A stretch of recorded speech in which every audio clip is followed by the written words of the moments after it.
कि मैं तो अकेला ही चला था जानिबे मंजिल, आप जुड़ते गए, आप मिलते गए और कारवा बनता गया।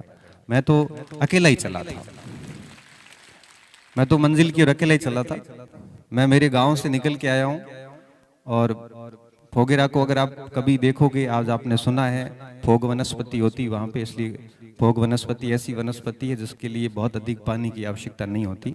वो बिना पानी भी खड़ी हो जाती है, लू को भी, थपेड़ों को भी सह लेती है, आंधियों को भी सह लेती है, जड़ें भी बड़ी गहरी होती है, कितने भी आवारा पशु उसके ऊपर आ जाए उसके बाद में वो वापस पसर जाती है।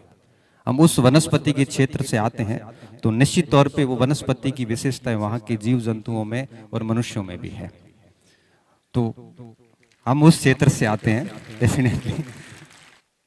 मैं यहाँ पे आपको एक बात बताना चाहूंगा कि देखो, आपका सोचा हुआ कुछ भी नहीं होता।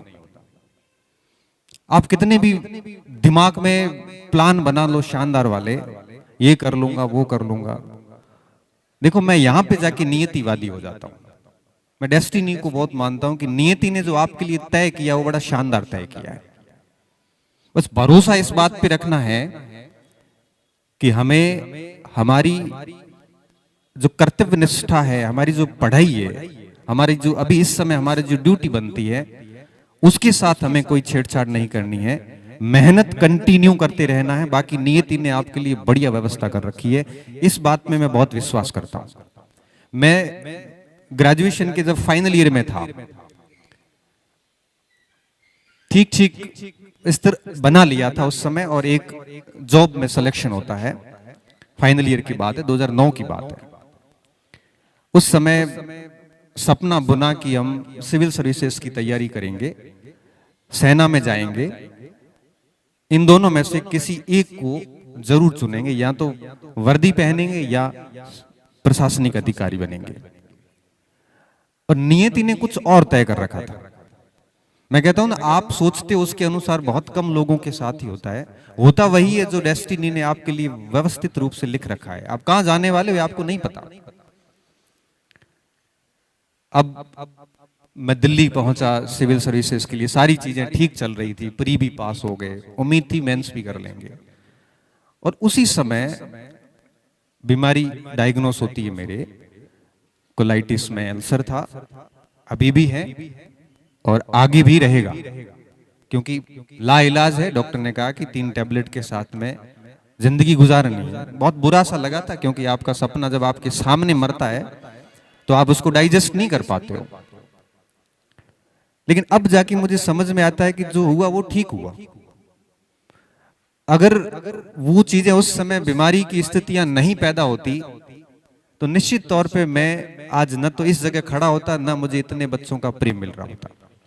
मैं आज जब इन चीजों को देखता हूं, मैं किसी भी शहर जाता हूं, कहीं भी जाता हूं, साथियों से मिलता हूं, वो जितना मुझे प्रेम मिलता है ना, उससे मुझे बड़ा अंदर से इतना अभिभूत हो जाता हूं कि अगर उसी समय सेना में या प्रशासन में जाता तो आज मुझे मेरे परिवार के अलावा कोई नहीं जान रहा होता, इन बच्चों का प्रेम मुझे कभी नहीं मिल रहा होता।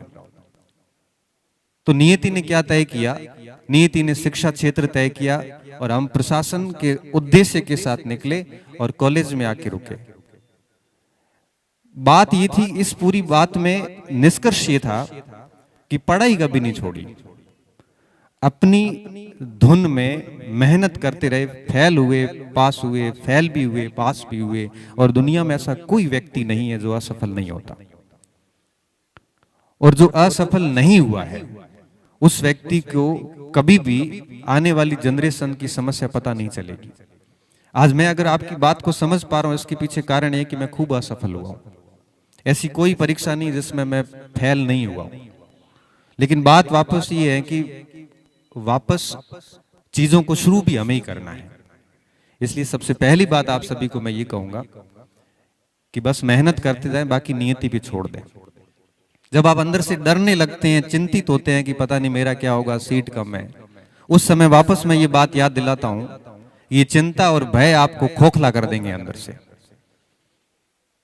आपकी सोचने से कुछ नहीं होना, बस मेहनत करते जाओ, जो होगा वो आपको मिल के रहेगा। कौन किधर जाने वाला है ये आपको नहीं पता, बशर्ते मेहनत में दम होना चाहिए। ऐसा नहीं हो कि आपकी तैयारी खराब हो।